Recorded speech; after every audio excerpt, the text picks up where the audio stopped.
Saturday செம மழைங்க இங்கே பெங்களூரில். சரி சூடாக மஷ்ரூம் கிரேவி சப்பாத்தி செய்யலான்னு ஆரம்பித்தோம். கேஷ்யூ, டொமேட்டோ 2, க்ளவுஸு 2, ஏலக்காய், பச்சை மிளகாய், பெப்பரு போட்டு அரைச்சிக்கோங்க. கேஷ்யூ வந்து ஒரு 10 to 15 மினிட்ஸ் ஊற வச்சுருங்க.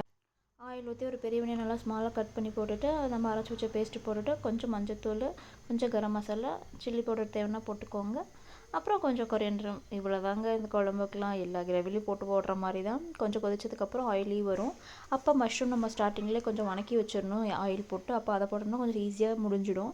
ஸோ அந்த வணக்கி வச்சது போட்டுட்டு நான் அதில் கொஞ்சம் எடுத்து குழந்தைக்கு பெப்பரை ஜீரா போட்டு கொடுத்துட்டேன். ஸோ அவன் அதை சாப்பிட்டான். நம்ம இது செஞ்சு நமக்கு கொஞ்சம் மேலே கொத்தமல்லி தூவி ஒரு 2 மினிட்ஸில் நம்ம நல்லா கிளறி விட்டுட்டு நம்ம சப்பாத்தி மாவும் நம்ம இஷ்டத்துக்கு பண்ணிடுறது தாங்க. இந்த மாதிரி கப்பு வச்சு அளந்து போடுறதெல்லாம் நான் இல்லை.